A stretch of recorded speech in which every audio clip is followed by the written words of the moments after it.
sangat penting, mengingat aktivitas yang bisa kita lakukan itu sangat didukung oleh kesehatan. Sehat itu ada dua, fisik maupun mental.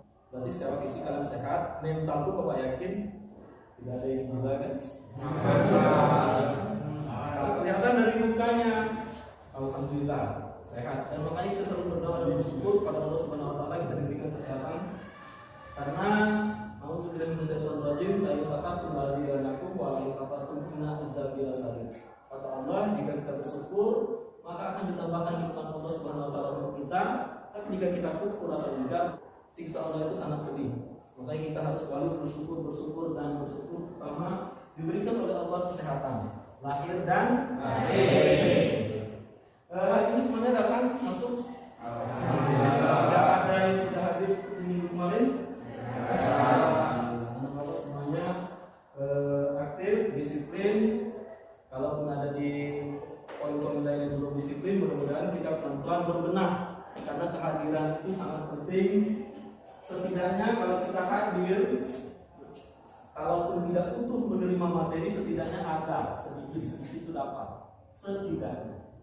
Alangkah baiknya minimal mencapai KKM minimal 75%. Itu kalian mampu untuk menyerap atau mendapatkan materi yang Bapak berikan. Bapak absen terlebih dahulu dan Bapak yakin secara kelengkapan itu sudah lengkap. Mudah-mudahan setiap hari, setiap saat kalian memang selalu lengkap, penuh dengan kebersamaan. Baik, sebelum kita memasuki materi, kemarin kita sudah belajar tentang iman kepada hari akhir atau hikmah beribadah.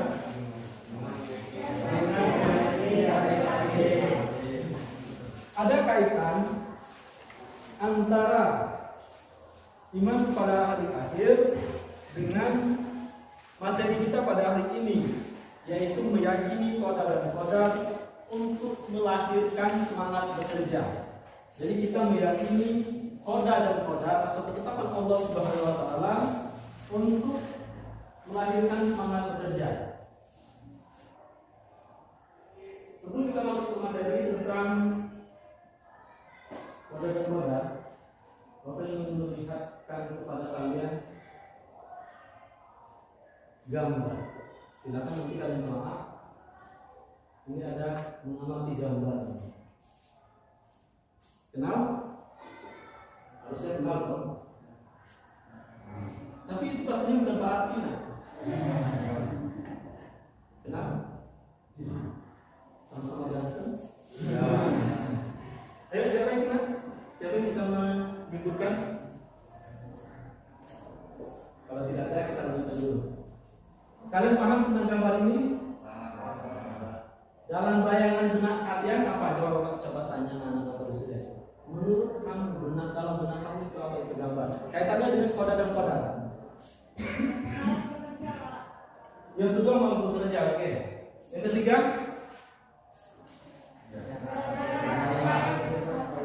Giat atau rajin bekerja. Berarti balikannya kan? Yang terakhir apa nanti? Itu yang ada di gedung. Apa yang dalam benak kamu? Oke, kita coba baris belakang depan. Apa nak?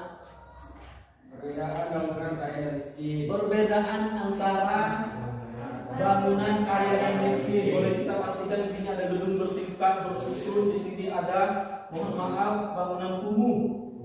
Dan alhamdulillah kalau sekitar kita hampir tidak ada ya, tidak ada, tapi di Jakarta itu banyak sekali dari ibu kota. Kembali ke yang awal, kalau Pak tanya lagi, Diki Sopo. Sandiaga Uno. Iya, ini adalah Sandiaga Uno. Mengapa Bapak mengambil ikon beliau? Beliau ini termasuk orang yang luar biasa, berhasil dan beragama Islam. Artinya di sini ada Sandiaga Uno sebagai ikon orang yang kita anggap berhasil. Kemudian ada orang yang harus bekerja, ada juga orang yang rajin bekerja, dan ada juga perbedaan antara kaya dan miskin. Ini kita akan mendalami materi terlebih dahulu karena di lembar kerja siswa nanti kalian akan melihat, mengamati, mentelaah itu hanya sebagai refleksi awal bahwa inilah gambaran tentang qada dan qadar Allah Subhanahu Wa Taala.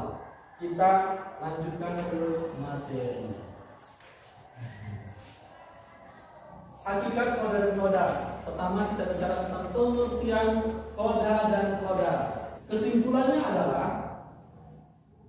kalau koda itu yang akan terjadi, kalau koda itu yang pasti terjadi. Ini berdasarkan pengertian tersebut. Jika ada yang memutarbalikkannya atau menyamakan pengertian tersebut, tidak perlu ditentang, karena koda dan koda itu sebagian ulama juga memang menganggap pengertian koda itu koda, pengertian koda adalah koda, ada yang menggabungkan kedua pengertian tersebut. Cuman yang pasti ada dua poin penting tentang koda dan koda: ketentuan Allah yang akan terjadi dan yang pasti terjadi. Yang akan terjadi berarti ada di sini upaya usaha yang harus kita lakukan, perjuangan yang harus kita lakukan. Tapi yang pasti terjadi, walaupun kita sudah berjuang, itu bisa akan tetap terjadi, Tapi kita sebagai manusia tidak boleh, itu kan sudah ketentuan Allah, ngapain kita harus berjuang? Tidak boleh, karena kita memang dilarang. Makanya kita diberi kesempatan untuk selalu berjuang, memperjuangkan nasib kita. Kita lanjutkan. Di sini ada dalil tentang pengertian tersebut. Quran surat Al-Furqan ayat berapa itu? Ayat 2. Kita baca sama-sama terlebih dahulu. 1, 2, 3. A'udzu billahi minas syaitonir rajim. Alladzi lahu mulkus samawati wal ardi wa lam yattakhidz waladan wa lam yakul lahu syarikun fil mulki wa khalaqa kulla shay'in faqaddarahu taqdira. Coba dulu dibaca. Yang mempunyainya lah kerajaan langit dan bumi, dan dia tidak mempunyai anak, dan tidak ada sekutu baginya dalam kekuasaannya. Dan dia telah menciptakan segala sesuatu, dan dia menetapkan ukuran-ukurannya dengan serapi-rapinya. Berdasarkan Quran surat Al-Furqan ayat 2 dikatakan di sini, yaitu yang kepunyaannya lah kerajaan langit dan bumi. Seluruh yang ada di muka bumi ini adalah kepunyaan Allah Subhanahu wa taala, dan seluruh yang ada di muka bumi ini sudah ditetapkan oleh Allah Subhanahu wa taala apa yang akan terjadi. Pasti itu. Kemudian di sini dikatakan dan dia tidak mempunyai anak. Di sini berarti konsep tentang tauhid esa, satu Tuhan, tidak beranak dan tidak diperanakan. Konsep tentang ketauhidan. Dan tidak ada sekutu baginya dalam kekuasaannya. Makanya kita tidak boleh syirik. Syirik itu menduakan Allah Subhanahu wa taala, karena Allah itu satu, esa, tunggal, tidak beranak dan tidak diperanakan, dan dia telah menciptakan segala sesuatu, dan dia menetapkan ukuran-ukurannya dengan serapi-rapinya. Segala yang diciptakan oleh Allah Subhanahu wa taala sesuai dengan ukuran-ukurannya. Ini semuanya rapi-rapi. Beda loh, bukannya itu sesuai dengan Allah, sesuai dengan ukuran-ukuran yang diciptakan oleh Allah Subhanahu wa taala. Itulah mulianya dan luar biasanya Allah Subhanahu wa taala. Menciptakan perempuan dengan jumlah yang sangat banyak, miliaran manusia yang ada di muka bumi ini, tidak ada yang sama. Berarti sudah diciptakan oleh Allah serapi-rapi mungkin dengan ukuran-ukuran yang telah ditetapkan oleh Allah Subhanahu wa taala. Walaupun hanya di dunia yang berbeda, tapi maknanya berbeda, pasti berbeda. Gitu. Kemudian ada tentang dalil kewajiban beriman kepada koda dan koda. Kewajiban beriman kepada koda dan koda. Taufik, bacakan. Itu ada hadis yang diriwayatkan oleh Muslim. Tidaklah kau beriman kepada Allah, malaikat-malaikatnya, kitab-kitabnya, rasul-rasulnya, hari akhir, dan beriman pula kepada qadar, yang baik ataupun yang buruk. Berdasarkan hadis tersebut, itu termasuk rukun apa? Betul? 1, 2, Tiga. Iman kepada.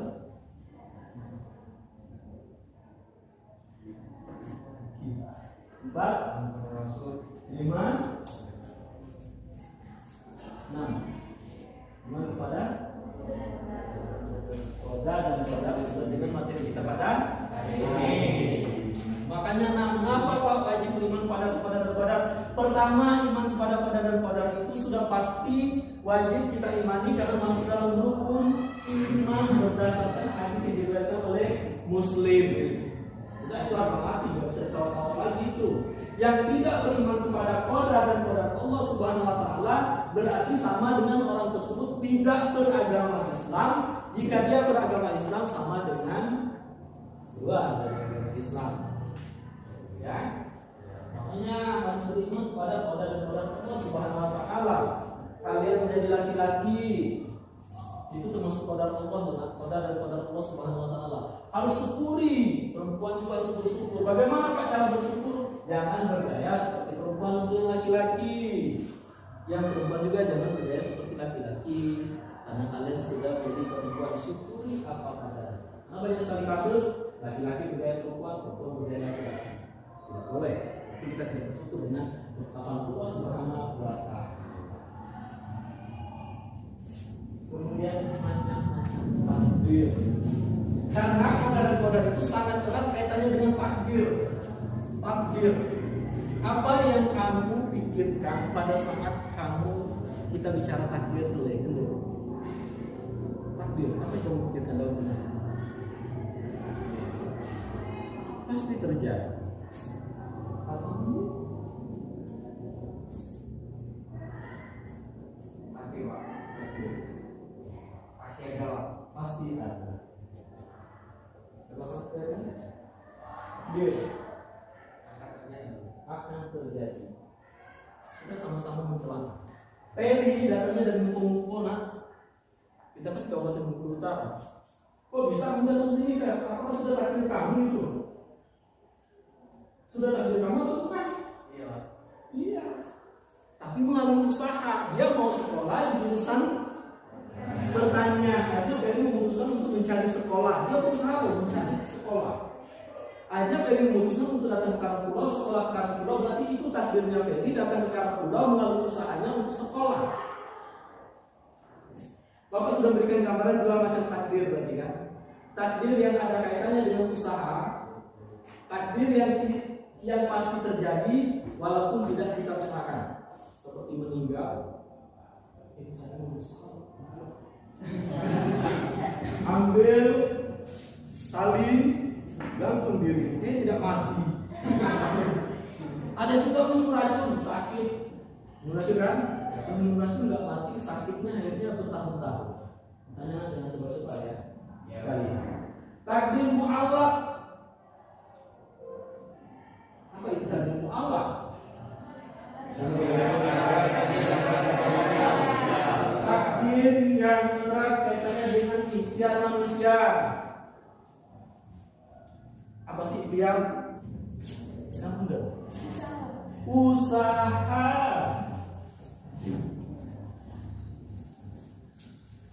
Takdir mu'allaq adalah takdir yang erat kaitannya dengan ikhtiar manusia. Tapi erat kaitannya dengan usaha. Antara cerita Bapak tadi ada yang berjodoh, ada yang sehingga sampai ke sini. Itu yang mana erat kaitannya dengan usaha? Yang sampai ke sini, akhirnya dia sekolah di sini, itu erat sekali kaitannya dengan usaha. Kalian jurusan ATP. ATP itu apa? Perkebunan. Ada kata agribisnis di situ. Berarti kalian memang harus mencerminkan bagaimana perjuangan kalian berusaha semaksimal mungkin supaya kalian menjadi pebisnis ulung. Makanya Bapak tadi tampilkan Sandiaga Salahuddin Uno. Beliau itu adalah seorang pebisnis ulung yang mempunyai banyak perusahaan, Muslim juga. Berarti kita dituntut untuk berusaha sesuai dengan jurusan kalian. Oke Pak, saya tidak bisa, jiwa saya tidak ada di bisnis Pak. Bagaimana ini solusinya? Kalian harus menjadi berarti seorang petani yang berdasi. Ya, kayak seperti itu. Bapak dengar cerita dari Pak Widodo, bapaknya itu katanya sudah menjadi petani pondasi, sudah menjadi apa Pak? Untuk di tangan, jadi nggak harus nganggur lagi. Sudah pakai apa tuh nama alatnya? Kultivator. Itu maksud bapaknya. Kalian boleh jadi petani tapi menjadi petani berdasi yang berhasil. Pak, bagaimana Pak kalau nasib? Nah, disitulah kita akan melihat tentang takdir mubram. Coba dibaca takdir mubram. Ya. Adalah takdir yang terjadi pada diri manusia dan tidak dapat diusahakan atau tidak dapat ditawar-tawar bagi manusia. Tidak bisa ditawar-tawar lagi. Tapi nanti kita akan lihat bagaimana siklusnya, perjalanannya sehingga takdir tersebut sudah ditetapkan oleh Allah. Padahal kita sudah berusaha. Tapi takdir mubram itu kaitannya dengan yang pasti terjadi. Tidak tidak usaha kita bagaimanapun kalau tidak jodoh kita tidak jodoh. Usaha kita bagaimanapun kalau memang sudah waktunya Allah meninggal ya meninggal. Seperti itu. Tapi kita harus berusaha. Kalau sakit berobat, kalau Allah menentukan sudah saatnya kita terima. Kan? Ada makna beriman antara qada dan qadar. Sebelum Bapak melanjutkan makna beriman pada qada dan qadar, Bapak minta tolong anak Bapak salah seorang bertanya kaitannya dengan kehidupan sehari-hari dengan materi yang sudah Bapak sampaikan tadi. Tanya apa saja boleh berkaitan dengan materi yang kita sebenarnya ini Bapak silakan. Pak, misalnya kalau kita pengen sesuatu Pak, nah kita tuh belum mendapatkannya Pak, gimana mendapatkan daya lain Pak? Itu termasuk ketetapan Allah atau gimana Pak? Kita ingin sesuatu tapi belum kita dapatkan, ternyata yang didapatkan tidak sesuai dengan keinginan kita. Ya, Pak. Seperti itu ya. Pak, saya sudah lama Pak berjuang untuk mendapatkan uang yang banyak, itu belum juga. Dapat uang, ada kebutuhan ini dapat uang, ada kebutuhan ini dapat uang, akhirnya saya tidak bisa mampu Pak. Artinya mungkin seperti itu ya, Ya. kita dituntut untuk oleh Allah Subhanahu Wa Taala itu sebenarnya sudah menyambung ke makna beriman pada dan qadar. Nah, Bapak berarti Arabi sudah menanya Bapak untuk menjabarkan tentang makna beriman pada dan qadar. Kita lihat dulu, nanti akan terjawab ya. Takdir. Takdir manusia adalah manusia makhluk yang paling sempurna diberi kemampuan memiliki keberhasilan atau kemalangan. Nah, itu namanya. Kita diberi sebagai manusia sempurna, kita diberikan akal, otak, pikiran, hati. Untuk mengelola pikiran tadi ada hati. Berarti di sini hati ini ada iman, ada keyakinan, ada ketakwaan. Jadi kita melakukan sesuatu usaha yang diberikan oleh Allah dengan kesempurnaan kita itu harus kita saling juga dengan hati. Jangan sampai usaha yang kita lakukan itu salah. Kita ingin membuat kebun tapi uangnya kita ambil dari hasil mencuri, tidak boleh. Kita ingin berbisnis tapi kita berusaha untuk menjatuhkan orang terlebih dahulu baru kita bisa berjaya, tidak boleh. Berarti kita diberikan potensi yang luar biasa oleh Allah Subhanahu Wa Taala, tidak boleh kita mencurangi, tidak boleh kita mencurangi. Potensi yang kita miliki itu harus kita lakukan semaksimal mungkin, tapi tidak boleh melakukan kesalahan-kesalahan yang tidak diizinkan oleh Allah Subhanahu Wa Taala. Perhatikan, kebahagiaan atau kesengsaraan menjadi orang yang baik atau tidak. Berarti ini pilihan. Mau jadi sengsara atau kaya. Kalaupun tidak kaya, minimal tidak menjadi pengemis, kita. Atau kita ingin menjadi orang yang bahagia atau tidak bahagia. Itu. Kemudian sejatinya menjadi manusia pada saat yang sama manusia diminta pertanggungjawabannya. Nah, ini mengapa kita tidak boleh melakukan kesalahan, tidak boleh melakukan proses usaha kita itu yang salah. Karena setiap perbuatan manusia itu diminta pertanggungjawaban oleh Allah Subhanahu Wa Taala. Kalau seandainya kita menggunakan modal bisnis dari hasil menipu, Allah akan meminta pertanggungjawaban nanti sesuai dengan materi awal kita kemarin tentang iman pada hari akhir. Itu akan diminta pertanggungjawaban. Nah, pertama ada ikhtiar di takdir tersebut.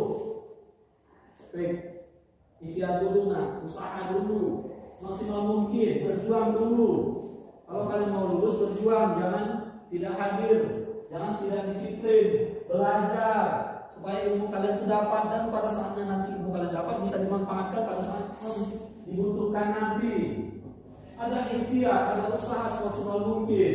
Ikhtiar adalah usaha dengan sungguh-sungguh dan sepenuh hati dalam menggapai cita-cita atau tujuan. Apakah cukup dengan ikhtiar, Dek? Karena setiap usaha kita tersebut ada ketentuan yang tidak bisa kita seberangi. Ada ketentuan yang tidak bisa kita lewati kalau sudah ditentukan oleh Allah Subhanahu wa taala. Makanya kita diminta untuk memohon kepada Allah Subhanahu wa taala. Kita diminta untuk bersujud kepada Allah Subhanahu wa taala. Kita diminta untuk selalu berjuang, tapi kita iringi dengan doa. Jangan terlalu pede. Kadang-kadang orang terlalu pede karena dia sudah sombong, karena dia menganggap kekuatan Allah itu tidak mungkin, karena dia sudah sangat pintar, sudah sangat oke, sudah sangat yakin, akhirnya dia lupa berdoa. Makanya kita selalu dianjurkan untuk berdoa. Karena kata Allah, orang yang tidak berdoa itu orang yang sombong. Kalau orang yang sombong, Allah tidak suka. Kalau Allah sudah tidak suka, hati-hati di situ akan jatuh kita. Makanya kita dianjurkan untuk berdoa. Doa adalah ikhtiar batin yang besar pengaruhnya bagi manusia yang meyakininya. Tapi memang doa itu adanya di sini. Kalau di sini kan otak berpikir. Kalau kita berpikir, aku ini berdoa. Yang penting usaha dalam sepuluh dan salah. Tapi ada keyakinan di diri kita bahwa Allah akan membantu kita dalam setiap kesulitan. Hanya tidak, kesulitan yang kita itu kita diberikan oleh Allah itu ruang untuk menyelesaikan permasalahan-permasalahan yang ada di hidup kita. Karena tidak ada manusia yang tidak punya masalah, pasti punya masalah. Setelah kita berdoa, ada tawakal. Situ pik jawabannya. Kamu sudah berusaha mengumpulkan membeli itu Pak, tapi belum juga tertentu. Tawakal ya. Karena yakinkan bahwa Allah akan mengabulkan, tapi berusahanya ke sana. Karena tawakal adalah setelah yakin dan mengimani takdir, kemudian dibarengi dengan ikhtiar dan doa, maka tibalah manusia mengambil tawakal. Tawakal adalah menyerahkan segala urusan yang ada di muka bumi ini pada Allah Subhanahu wa taala. Artinya, kalau kamu tidak rajin, Bapak marah, makanya kamu tidak bisa tawakal itu. Sudah Pak, saya kan malas datang, malas sekolah, saya tawakal aja Pak, terserah kamu. Jadi harus ada usaha dari kamu dulu. Kamu harus berdoa, kamu harus rajin, kamu harus mengapa yang lain bisa kita tidak. Jadi kita harus dipasang strategi. Tidak bisa tawakal mana malas sekolah, malas kerjakan tugas misalnya kan. Kalau diminta tolongi sama gurunya malah menggila, terus tawakal. Ya sudah saya tawakal aja. Tugas menggila berapa? Enggak bisa. Tapi kalau kalian sudah baik, sudah mengerjakan tugas, ilmu kalian terus belajar bagaimana untuk mengerjakan tugas-tugas yang sesuai dengan yang diberikan oleh guru. Kemudian ada berdoa, ya Allah bantu saya. Lalu setelah itu kita bertawakal terserah guru saya masih apa gitu, saya terima karena saya sudah berusaha semaksimal mungkin dan sudah berdoa kepada Allah Subhanahu wa taala. Itulah konsep tawakal kita tanamkan berkata. Hikmah berdoa kepada Roda dan Roda.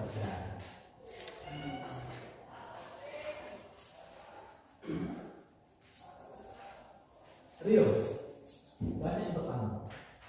Semakin menjadi bahwa segala sesuatu yang terjadi di alam tidak lepas dari sunatullah. Sunatullah itu tahu nggak kalian? Kejadian yang alami terjadi sesuai dengan aturan-aturan yang sudah ditetapkan oleh Allah Subhanahu wa taala.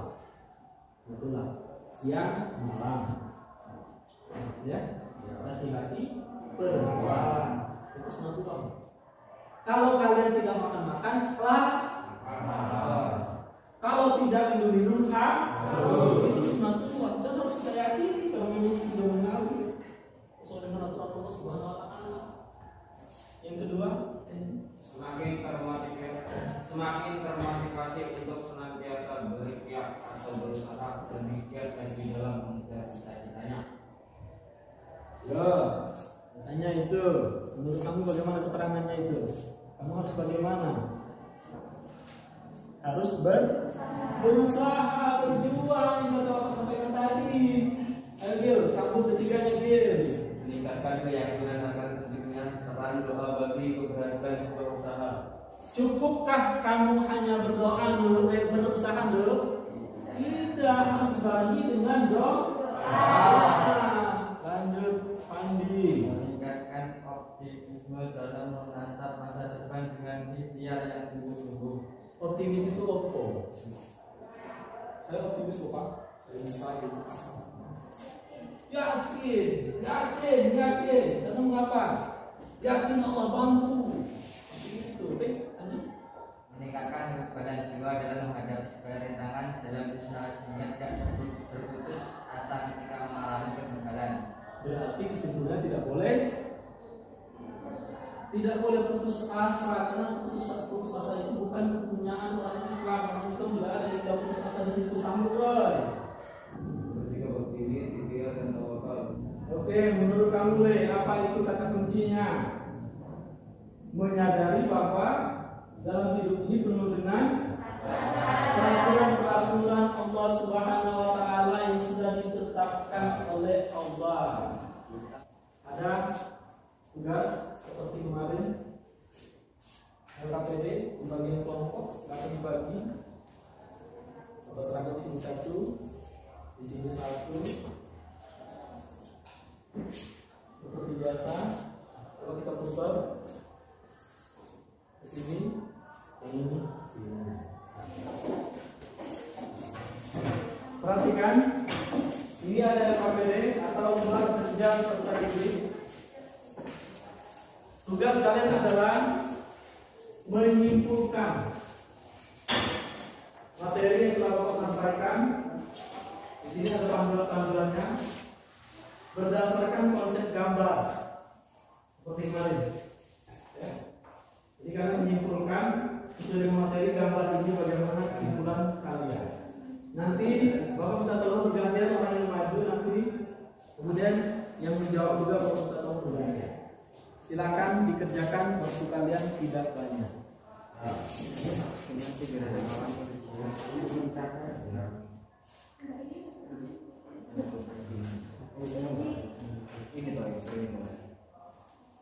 Di situ ada 4 gambar kan, boleh kalian telaah. Berdasarkan ada 4 gambar. Untuk sebelah kamera itu. Bapak di sini yang sebagai penunjuk memberikan arahan atau pembahasan kepada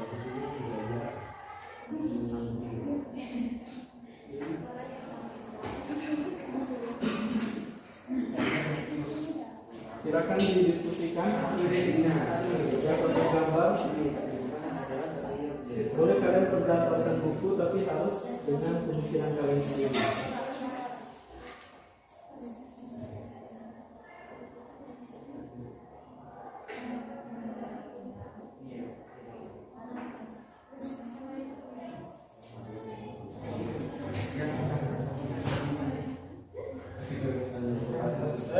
Baik, terima kasih, waktunya sudah habis. Silakan, ini ada kelompok 1 dan kelompok 2, ada 2 kelompok. Untuk kelompok 1 terlebih dahulu, ini kelompok 1 ya, mempresentasikan atau menyampaikan kesimpulan dari hasil diskusinya. Nanti kelompok 2 wajib menanggapi. Silakan kelompok 1. Di sini, di tengah. Ya, benar.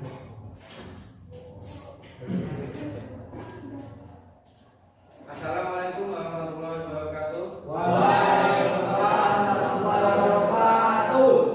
Gambar 1, orang yang malas bekerja dan suka meminta-minta dengan mengemis. Gambar 2, perbedaan antara bangunan kaya dan bangunan miskin. Gambar 3, bekerja keras merupakan salah satu upaya mengubah takdir. Gambar 4, seseorang yang telah berhasil dalam merintis usahanya disertai doa dan tawakal. Kesimpulan, segala sesuatu itu bisa diubah dengan berikhtiar kepada Allah Subhanahu wa taala disertai doa dan tawakal. Iya.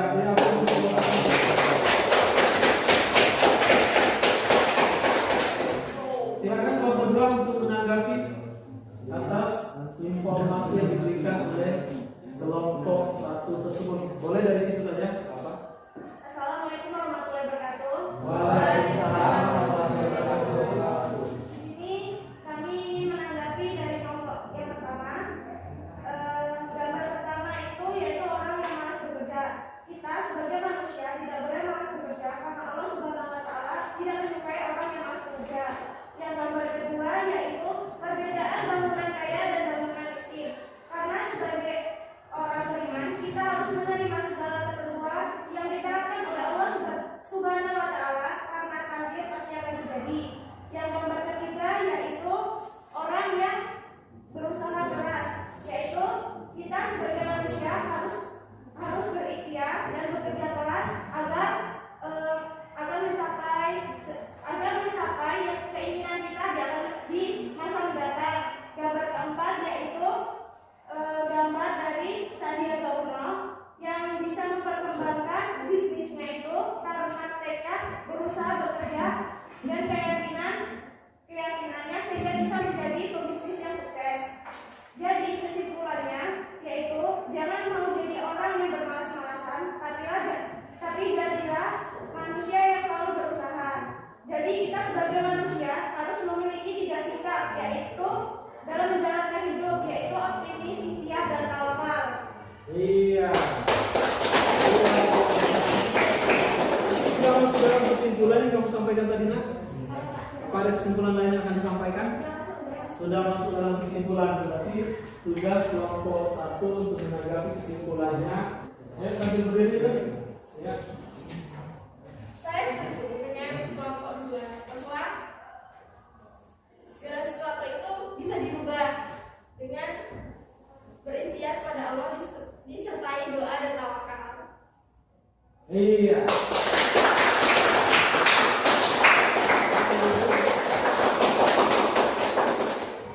Berarti ini kata kuncinya adalah berusaha. Ini dengan setelah itu kita baru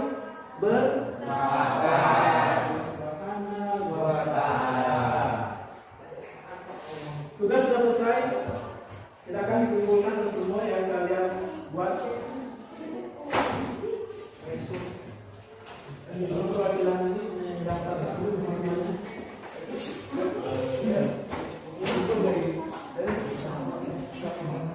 Akan diletakkan di meja Bapak. Ya, silakan. Sekalian kamu minta tolong ini, ya Pak, untuk bagikan ini untuk tugas dan tunjukkan tugas yang kemarin.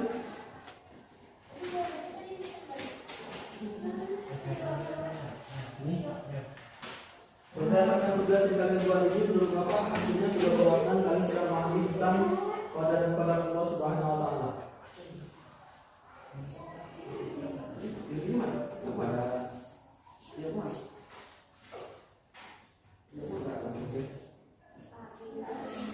Sebelum kita akhiri pertemuan kita pada hari ini, perhatian kembali. Ada yang mau ditanyakan? Ya. Baik, kalau tidak ada, sekali lagi Bapak beri aplaus untuk kelompok 1 dan kelompok 2. Dan menurut Bapak kalian sungguh luar biasa, sudah berusaha semaksimal mungkin dan hasilnya menurut Bapak juga sudah bisa dikatakan sudah mencapai KKM. Secara umum kalian sudah memahami tentang materi dan mudah-mudahan di pertemuan selanjutnya kalian tetap semangat, disiplin dan berusaha semaksimal mungkin memahami materi yang Bapak sampaikan kepada kalian. Itu saja.